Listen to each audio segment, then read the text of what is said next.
ថៃគេបង្ហោះកំជ្រួចគេបង្ហោះសម្ភារវុធមិនថានដែនអាកាសគេមានយន្តហោះចម្បាំងគេមានកំភ្លើងធំគេមាននាវាចម្បាំងទាំងគោកទឹកអាកាសមានគ្រប់ខ្មែរមានអីខ្ញុំសូមជម្រាបដែរខ្មែរមិនមានយន្តហោះចម្បាំងមិនមាននាវាចម្បាំងនោះទេព្រោះស្អីខ្មែរបំពេញសមត្ថភាពដើម្បីការពារប្រទេសខ្មែរមានកំភ្លើងបាញ់ការពារអាកាសខ្មែរមានកំភ្លើងបាញ់ការពាររកោះហើយខ្មែរក៏មានកំភ្លើងបាញ់នៅឯជួរមុខនៅឆ្នេរសមុទ្រដែរខ្មែរបានសហការជាមួយភាគីមិត្តមួយចំនួនក្នុងការលើកបង្កើនសមត្ថភាពយោធាត្រឹមការពារប្រទេសដាច់ខាតគឺការពារប្រទេសមិនមានតម្កើងសម្ភារវុធនឹងថាឈានពានគេនោះទេ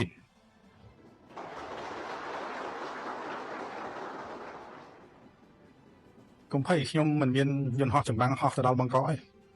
ខ្ញុំមិនមានហ៊ានលើកឡើងដោយរងភូមិភាគ2ថាតែមួយផ្លែតគេវាយដល់ភ្នំពេញទេខ្ញុំអត់មានលទ្ធភាពដល់អ្នកឯងបាទយើងបានសន្តិភាពហើយបើនិយាយខ្ញុំខ្លាចជក់ទឹកមាត់ខ្លួនឯងដូចមេភូមិភាគ2របស់ថៃពេលដែលគាត់ធ្វើបឋកថាគាត់ថាបើដោះស្រាយមិនចេញមានតែនាំគ្នាបាញ់គ្នា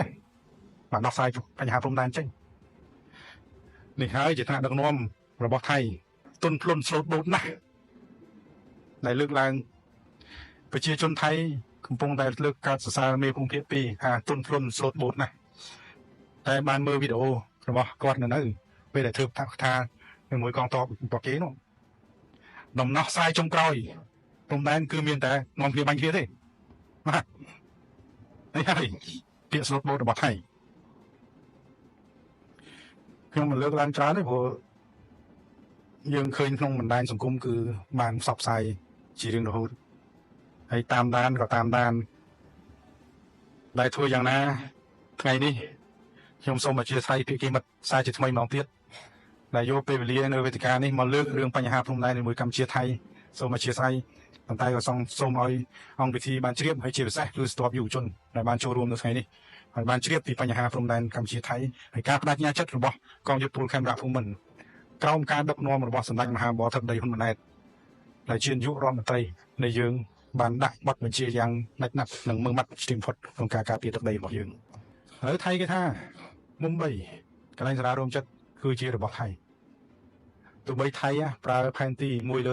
50,000ដែលថៃប្រើដោយផែនទីឯកតោភាគីនេះយ៉ាងណាក៏ដោយក៏ចំណុចនេះមិនស្ថិតនៅក្នុងព្រំទល់របស់ថៃនោះដែរវាស្ថិតនៅក្នុងដែនទឹកដីកម្ពុជាប្រើផែនទីរបស់យើង1លើ200,000ក៏បង្ហាញដូចគ្នាតំបន់ដែលកងគ្នាគឺនៅខាងលើមិនមែនកងគ្នានៅកន្លែងមុំបីកងគ្នានៅកន្លែងសាលារោមចិត្តទេសូមឲ្យច្បាស់រឿងនេះប៉ុន្តែវានឹងប៉ះពាល់ដល់ចំណុចផ្សេងទៀតព្រោះដោយសារកម្ពុជាប្រើផែនទីនៃសន្ធិសញ្ញាបារាំងសៀម1102 1107បាទចុះថៃវិញថៃទៅរៀបចំផែនទីដោយឯកតោភាគីមិនមានការឯកភាពរបស់ជាមួយកម្ពុជានោះឡើយបើប្រទេសនីមួយមានសិទ្ធិធ្វើបែបដូច្នេះតើអ្នកណាជាអ្នកកំណត់ទឹកដីបើសិនជាគាត់ចង់ធ្វើផែនទីវត្តខេត្តត្បូងឃ្មុំក៏បានដែរព្រោះផែនទីគាត់អ្នកគូទៅតាមានការឯកភាពណាស់ផ្ទុយជាមួយនឹងភាគីវៀតណាមដែលខ្ញុំសូមលើកឧទាហរណ៍តាំងពី1985យើងប្រើផែនទី1លើ100,000រួមគ្នាបានឯកភាពគ្នាដោះស្រាយបញ្ហាព្រំដែនជាមួយនឹងភាគីវៀតណាមរហូតដល់បានដល់ 84% យើងនៅសល់សេសសល់តែ 16% ទៀតដែលយើងនៅបន្តដោះស្រាយតាមរយៈគណៈកម្មការដោះស្រាយព្រំដែនរួមគ្នាហើយយើងមានយន្តការជាបន្តបន្ទាប់រហូតដល់យើងបានធ្វើជាសន្ធិសញ្ញាបំពេញបន្ថែមផែនទី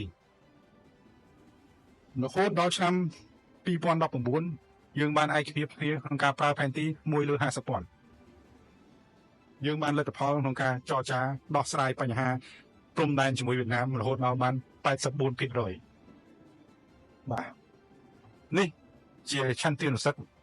ដែលយើងទាំងពីរនាក់រួមគ្នាក្នុងការ ចរចាដោះស្រាយបញ្ហាព្រំដែន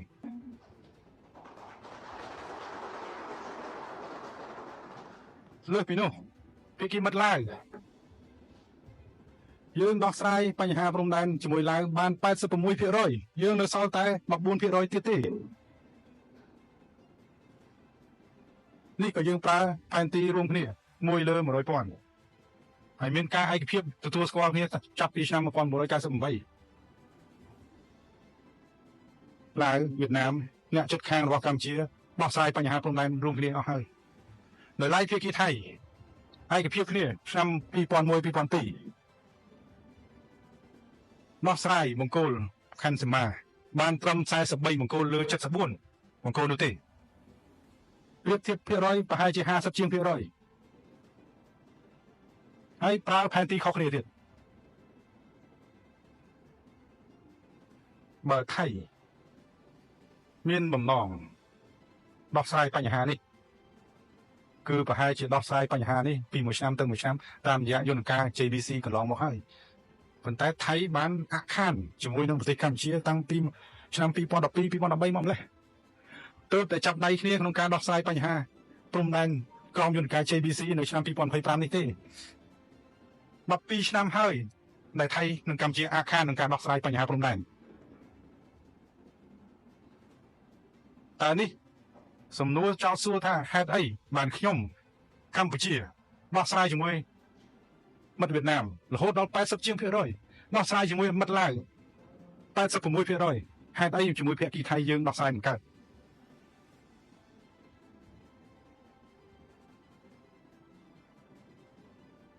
ហើយកម្ពុជាចង់បានណាស់នៅព្រំដែនមិត្តភាពកិច្ចសហប្រតិបត្តិការនិងអភិវឌ្ឍរួមគ្នាទាំង3ប្រទេសជាប់ព្រំដែនជាមួយគ្នាដល់ពេលយើងរកដំណោះស្រាយមិនបានដូចខ្ញុំលើកឡើងដរាបណាយើងប្រើផែនទីខុសគ្នាយើងមិនអាចរកចំណុចកណ្ដាលក្នុងការដោះស្រាយបានទេហេតុនេះហើយបានរាជរដ្ឋាភិបាលកម្ពុជាសម្រេចចិត្តយ៉ាងម៉ឺងម៉ាត់បំផុតក្នុងការដាក់ចំណុចនេះទៅឯតុលាការយុត្តិធម៌អន្តរជាតិដើម្បីឲ្យមានអ្នកទី3មកកាត់ក្តីបើសិនជាយើងនៅប្រើផែនទីខុសគ្នាចង់10ឆ្នាំទៀតចង់100ឆ្នាំទៀតចង់1000ឆ្នាំទៀតក៏យើងមិនអាចដោះស្រាយគ្នាបានដែរចឹងហើយយន្តការដែលល្អបំផុតគឺជូនទៅដល់តុលាការឡាអេក្នុងការជួយកាត់ក្តីខ្ញុំជម្រាបដែរថាកាត់ក្តីនេះមិនប្រកាសថាកម្ពុជាចំណេញទឹកដីមិនប្រកាសថាភាគីថៃចំណេញទេវាអាចមានចំណេញវាអាចមានខាតដោយយល់កំណត់កណ្ដាលប៉ុន្តែយើងបានអីគេយើងបានសន្តិភាពយើងបានការឯកភាពគ្នាទាំងសងខាងថាព្រំប្រទល់នេះយើងកំណត់នឹងឯកភាពគ្នារួមគ្នានេះហើយដែលយើងបានពីការកាត់ក្តីនៅតុលាការយុត្តិធម៌អន្តរជាតិខ្ញុំសូមជម្រាបដែរថានៅពេលប្រជុំយើងឯកភាពគ្នា3ចំណុចប៉ុន្តែយើងបានលើកឡើងថាកម្ពុជាមិនអាចដកទ័ពចេញពីទីតាំងនោះបានឡើយប៉ុន្តែសេចក្តីថ្លែងការណ៍របស់ថៃគឺមិនបានលើកឡើងចំណុចនេះទេហេតុនេះហើយបានកម្ពុជាត្រូវតែបំពេញចំណុចទី4នេះថាកម្ពុជាមិនដកចេញពីតំបន់នោះទេគឺជាបូរណភាពទឹកដីរបស់កម្ពុជាហើយយើងដកទៅណាទៀតបើដកនៅលើទឹកដីយើងជាផ្ទះរបស់យើងហើយយើងដកទៅណាទៀតអ្នកឯងនៅលើទឹកដីយើងត្រូវតែថយនេះជាចំណុចទី4របស់កងទ័ពជើងគោកដែលបានបញ្ជាក់ហើយគេថាយើងកលិចចលុចបន្តមកទៀតខ្ញុំនៅបន្តចរចាជាមួយឧបនាយករដ្ឋមន្ត្រីការពារជាតិថៃថ្ងៃនេះសូមលើកឡើងនេះសូមអភ័យទោសដល់ភាគីមិត្តវៀតណាមប្រជុំគ្នាជាមួយនឹងក្រសួងការពារជាតិថៃនៅខេត្តសាកែវខ្ញុំសំណូមពរសូមជួបនៅទឹកដីថៃទៀតចូលទៅជួបជជែកគ្នាពីចំណុចផ្សេងបានឯកភាពគ្នាជាច្រើនប៉ុន្តែអ្វីដែលគេសំណូមពរមកខ្ញុំគឺថាសំណូមពរឲ្យកែសម្រួលកងទ័ពនៅតំបន់កន្លែងប៉ះគ្នានៅចិត្តតំបន់តារារួមចិត្តនេះឲ្យកម្ពុជាសម្រួលទ័ពថយបន្តិចហើយនឹងលែងមានភាពប៉ះគ្នាតទៅទៀតហើយនៅក្នុងកិច្ចប្រជុំនេះខ្ញុំបានបដិសេធថាខ្ញុំមិនអាចចូលបានទេចុងក្រោយអារម្មណ៍រដ្ឋមន្ត្រីថៃគឺស្នើសុំឲ្យខ្ញុំរាយការណ៍ជូនសម្ដេចមហារដ្ឋមន្ត្រីហ៊ុនម៉ាណែតពីបញ្ហានេះបើសិនជាចង់ចប់នៃការបដិកិច្ចគ្នានេះខ្ញុំថាចាំខ្ញុំរាយការណ៍ជំរាបដែរថាយើងប្រជុំចង្អៀតមនុស្សតិចណាស់នៅក្នុងកិច្ចជំនួបនេះពេលគេក្រុមចេញពីសាលប្រជុំ ធ្វើដំណើរមកមិនទាន់ដល់ព្រំដែនកម្ពុជាផងសារព័ត៌មានក្រៅផ្លូវការរបស់ថៃបានចេញឲ្យថាកម្ពុជាឯកភាពដកទ័ពចេញពីតំបន់មុំបីឥឡូវខ្ញុំសួរថាពីណាកលិចកលុចខ្ញុំមកដល់រាជអាណាចក្រកម្ពុជាវិញប្រាប់ទៅក្រសួងការពារជាតិថារៀបចំធ្វើសេចក្តីថ្លែងការណ៍មួយពីកិច្ចជំនួបរវាងរដ្ឋមន្ត្រីការពារជាតិទាំងពីរក្នុងនោះយើងដាក់ច្បាស់ណាស់ក្នុងសេចក្តីថ្លែងការណ៍របស់យើងថាយើងបដិសេធដកទ័ពហើយគេថាឯកភាពនេះថាដកទ័ពមិនហេតុអីចេញសេចក្តីថ្លែងការណ៍ថាបដិសេធនឹងការដកទ័ពខ្ញុំថាខ្ញុំមិនដែរនិយាយទេខ្ញុំមានសាក្សីរស់ខ្ញុំមានផុសតាងតែខ្ញុំបានបដិសេធនៅក្នុងកិច្ចជំនួបនោះខ្ញុំយល់ស្របខ្ញុំនឹងរាយការណ៍ទៅសម្ដេចធម្មដីហ៊ុនម៉ាណែតពីបញ្ហាដែលថៃបានលើកឡើងតែខ្ញុំមិនដែរឯកភាពថាយើងដកទ័ពនោះទេហើយក្នុងកិច្ចជំនុំគេសំណូមពរថាយើងសម្រួលទ័ពគេប្រើពាក្យថាសម្រួលទ័ពប៉ុន្តែនៅព័ត៌មានក្រៅផ្លូវការគេថាខ្មែរដកទ័ពជាកិត្តិយសរបស់យើងក្នុងនាមកងទ័ពយើងដកទ័ពមានន័យថាម៉េចមិនត្រឹមតែប៉ុណ្្នឹងយើងដកទ័ពទៅណាបើដកទ័ពលើទឹកដីកម្ពុជាយើងដកទ័ពទៅណាហើយនេះហើយជាសេចក្តីថ្លែងការណ៍របស់ក្រសួងការពារជាតិបានបញ្ជាក់ច្បាស់ពីចំណុចនេះដែលបច្ចុប្បន្នខាងភាគីថៃគេថាដោយសារសេចក្តីថ្លែងការណ៍របស់ក្រសួងការពារជាតិនេះហើយបានធ្វើឲ្យប្រទេសថៃបង្ខំចិត្តក្នុងការបិទព្រំដែនខ្លាចជាយើងអ្នកខុស